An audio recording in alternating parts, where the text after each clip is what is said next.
മഴ തോരും മുമ്പ് സീരിയലിലേക്ക് എല്ലാവർക്കും സ്വാഗതം. ഈ ചാനൽ ഇഷ്ടപ്പെട്ടാൽ ലൈക്ക് ചെയ്യുക, സബ്സ്ക്രൈബ് ചെയ്യുക. ബാലചന്ദ്രൻ സ്റ്റാലിയുടെ അടുത്ത് പറഞ്ഞുകൊണ്ട് നിൽക്കുകയാണ് അലീനയുടെ കാര്യങ്ങളെല്ലാം അതെല്ലാം കേട്ടിട്ട് നെട്ടിത്തെറിച്ച് നിൽക്കുകയാണ്. എന്ത് ചെയ്യണം എന്ത് പറയണമെന്നറിയാതെ. എന്നാൽ എല്ലാ കാര്യങ്ങളും പറഞ്ഞു. തൻ്റെ വീട്ടിലൊരു വേലക്കാരിയെ പോലെ ഒരു അനാഥ വന്നു നിന്ന് ജോലി ചെയ്തു.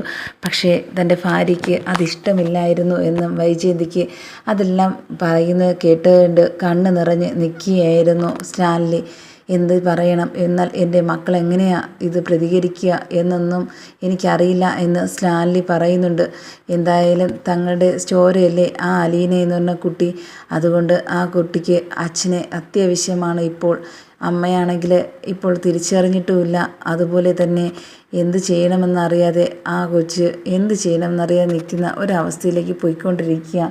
അതുകൊണ്ട് എങ്ങനെയെങ്കിലും നിങ്ങൾ അവളെ ഒന്ന് കുടിച്ചുകൊണ്ട് വരണം എന്നൊക്കെ പറയുന്നുണ്ട്.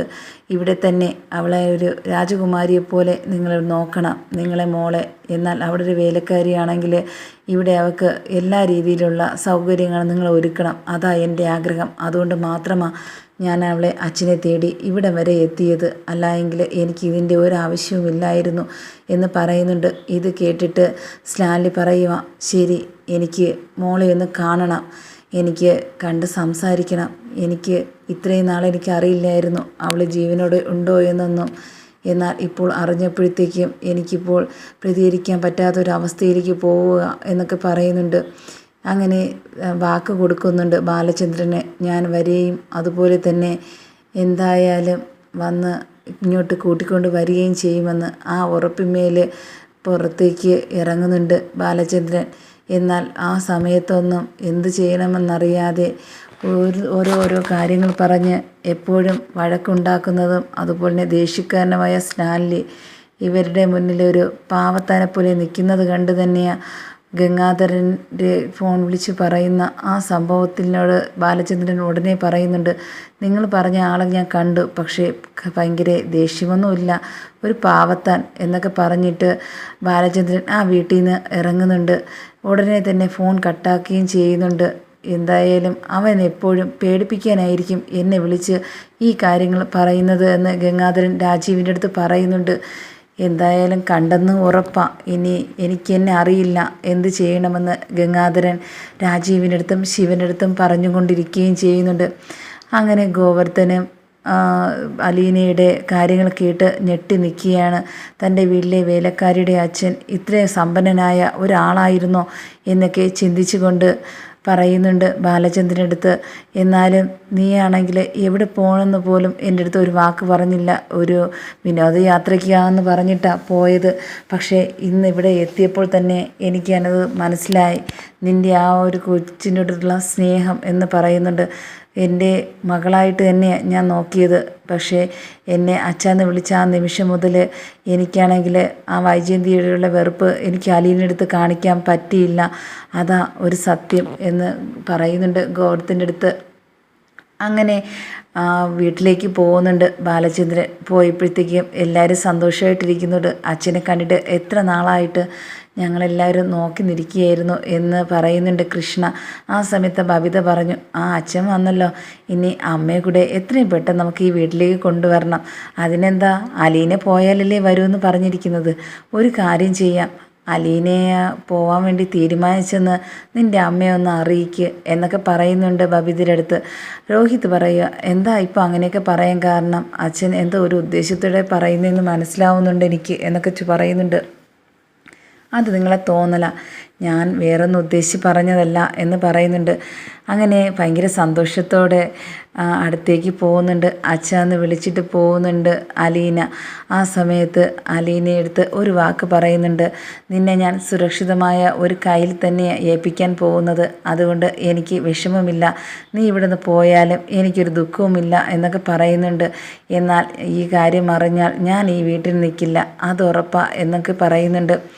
എന്തായാലും നിങ്ങൾ സന്തോഷമായിട്ട് ജീവിക്കണം. ഞാനായിട്ട് ഈ വീട്ടിലൊരു തടസ്സവും നിൽക്കാൻ പാടില്ല. അതുകൊണ്ട് മാത്രമാണ് ഞാൻ ഇവിടെ നിന്ന് പോകാൻ തീരുമാനിച്ചത് എന്തായാലും ഞാൻ പറഞ്ഞില്ലേ, അവിടെയും ഒരു വീട്ടിലെ ജോലിയൊക്കെ ചെയ്ത് ഇവിടെ എങ്ങനെയായിരുന്നു അതുപോലെ ഒരു നല്ലൊരു കുടുംബമാണ് അവരുടേത്. അതുകൊണ്ട് അവിടെ നിനക്ക് ഒന്നിനും ഒരു കുറവും കാണില്ല. അവിടെ തന്നെ പോകണം. അത് ഞാൻ തീരുമാനിച്ചു. ആ ഒരു നല്ല ഒരു ഇടം നിനക്ക് വേണ്ടി കണ്ടുപിടിക്കാൻ മാത്രമാണ് ഞാൻ ഇവിടെ നിന്ന് പോയത് എന്ന് പറയുന്നുണ്ട് ബാലചന്ദ്രൻ അലീനെ അടുത്ത്. ഇത് പറഞ്ഞത് കേട്ട് കണ്ണ് നിറഞ്ഞുകൊണ്ട് നിൽക്കുകയാണ്.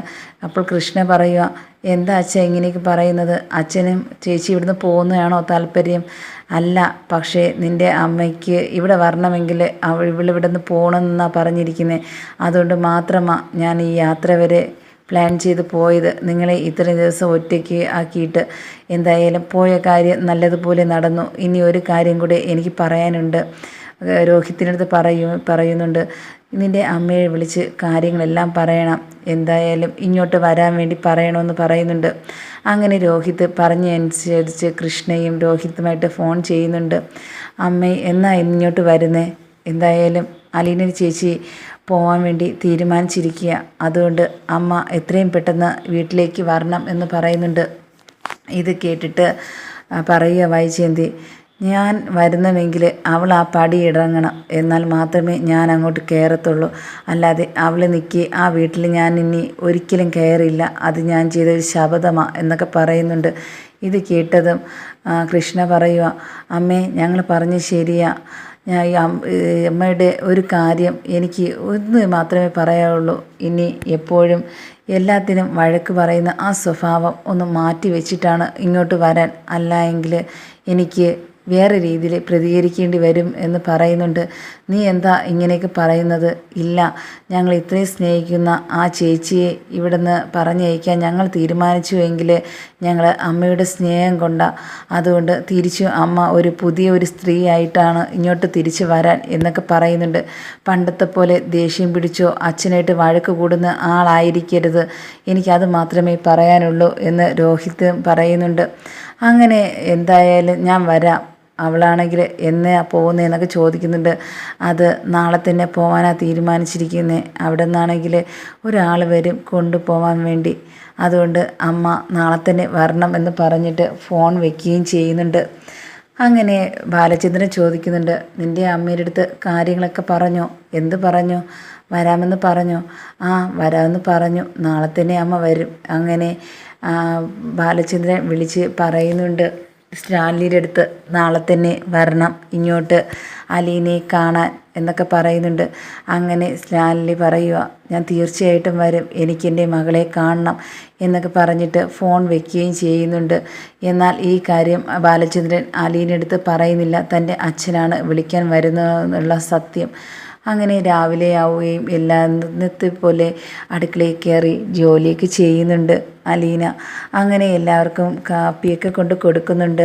ചായയൊക്കെ കൊണ്ട് നേരെ കൊണ്ടുവന്ന ബാലചന്ദ്രൻ ആ സമയത്ത് വിചാരിക്കുന്നുണ്ട്, ഇനിയാണെങ്കിൽ ഇതുപോലെ ആരാ എനിക്ക് ഇതുപോലെ ചായയൊക്കെ കൊണ്ടുവരാൻ വേണ്ടി ഇത്രയും നാൾ എൻ്റെ കാര്യങ്ങൾ ഒരു കുറവുമില്ലാതെ നോക്കി. പക്ഷേ ഇനി അലീന പോകുമ്പോൾ എങ്ങനെയായിരിക്കുമെന്ന് എനിക്കറിയില്ല എന്നൊക്കെ അലീനയുടെ അടുത്ത് ബാലചന്ദ്രൻ പറയുന്നുണ്ട്.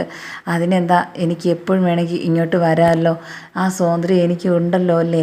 അതുകൊണ്ട് പേടിക്കേണ്ട കാര്യമൊന്നുമില്ല. അല്ലെങ്കിൽ എന്നെ കാണാൻ അങ്ങോട്ട് വന്നാൽ മതി. അമ്മ പറയുമ്പോൾ ഇവിടെ വരുന്നത് ഇഷ്ടമില്ലല്ലോ. എന്നെ കാണാൻ അങ്ങോട്ടേക്ക് വന്നാൽ മതി. ഞാനാണെങ്കിൽ അവിടെ തന്നെ കാണും അച്ഛൻ കണ്ടെത്തിയ ആ വീട്ടിലേക്ക് എന്നൊക്കെ അലീന പറയുന്നുണ്ട്. പക്ഷേ എനിക്ക് ഒരു സമ്മതമല്ല പോവാൻ. പക്ഷേ അത് നിങ്ങൾക്ക് വേണ്ടിയും അമ്മയ്ക്ക് വേണ്ടിയും മാത്രമാണ് ഞാൻ ഇവിടുന്ന് പോകാൻ തീരുമാനിക്കുന്നത്. നിങ്ങളെ നല്ലതിന് വേണ്ടി മാത്രം എന്ന് പറയുകയും ചെയ്യുന്നുണ്ട്. അങ്ങനെ ഇരിക്കുകയാണ് വൈജയന്തി ഒരു കാറിൽ എത്തുന്നത്. വന്ന ഉടനെ മുറ്റത്ത് നിൽക്കുക. എന്നിട്ട് ചോദിക്കുന്നുണ്ട്, എന്താ അവൾ പോയോ എന്നൊക്കെ ചോദിക്കുന്നുണ്ട് കൃഷ്ണയുടെ അടുത്ത്. എന്താ അമ്മേ, വീട്ടിൽ കയറി ആദ്യം, എന്നിട്ടല്ലേ പോയോ എന്നൊക്കെ അന്വേഷിക്കാൻ എന്നൊക്കെ പറയുന്നുണ്ട്. ഇല്ല, പോയായിരുന്നു എങ്കിൽ മാത്രമേ ഞാൻ വീട്ടിലേക്ക് കയറുകയുള്ളൂ എന്ന് പറയുന്നുണ്ട്. എന്തായാലും ഇപ്പോൾ തന്നെ പോകും. ചേച്ചി റെഡിയായിക്കൊണ്ടിരിക്കുക. ബാഗൊക്കെ പാക്ക് ചെയ്ത് വെച്ചായിരുന്നു. ഇനി അയാൾ വരുന്നത് ഉടനെ തന്നെ പോവും.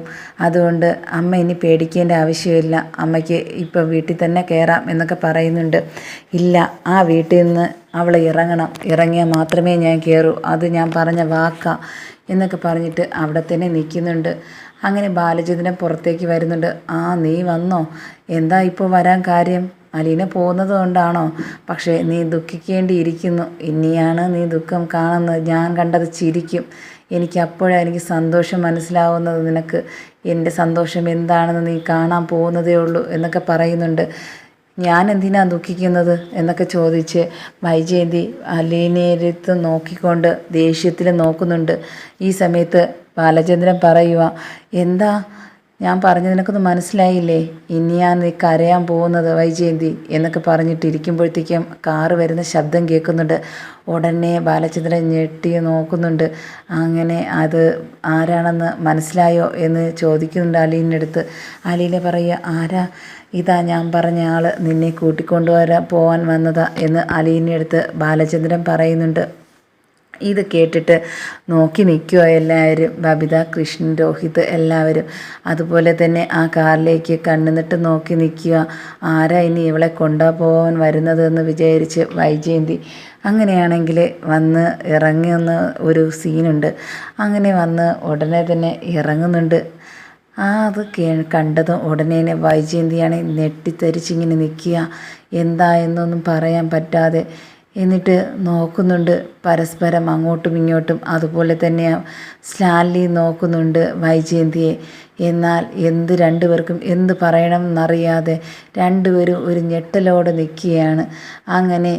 അങ്ങനെ വൈജയന്തിയാണെങ്കിൽ നിൽക്കുന്ന സമയത്ത് ബാലചന്ദ്രൻ പറയുന്നുണ്ട്, നീ എന്തിനാ ഞെട്ടുന്നേ? ഞാനൊരു കാര്യം പറഞ്ഞില്ലേ, നിൻ്റെ ഇനി ഒരു കരച്ചിൽ കാണാമെന്ന്. ഇനി എന്താണെന്ന് നീ കാണാനിരിക്കുന്നേ ഉള്ളൂ വൈജയന്തി എന്ന് പറയുന്നുണ്ട്. ഇതാ ഞാൻ പറഞ്ഞ ആൾ എന്ന് വൈജയന്തിയുടെ അടുത്ത് പറയുന്നുണ്ട്. ഇവളാണ് ഇനി ആ വീട്ടിൽ രാജകുമാരിയെ പോലെ വാഴാൻ പോകുന്ന അലീന. അത് ഈ സ്റ്റാൻലി ജോസഫിൻ്റെ വീട്ടിലേക്ക് പോവുക. ഇനി ആർക്കെങ്കിലും എന്തെങ്കിലും പറയാനുണ്ടോ?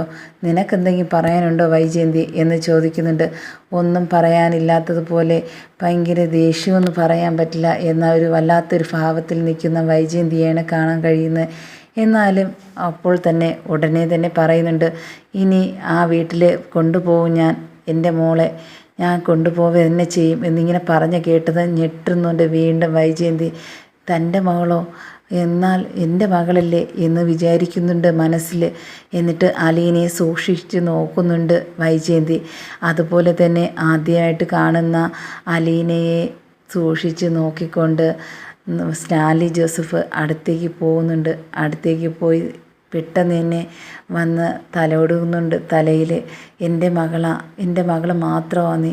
ഇത്രയും നാൾ എൻ്റെ ചോരയെ ഞാൻ തിരിച്ചറിഞ്ഞില്ല എന്നൊക്കെ സ്റ്റാൻലി പറയുന്നുണ്ട്. ഇത് കേട്ടതും വൈജയന്തിയും ബാലചന്ദ്രനും അതുപോലെ തന്നെ ബാക്കിയുള്ള എല്ലാവരും ഞെട്ടി നിൽക്കുകയും ചെയ്യുന്നുണ്ട്.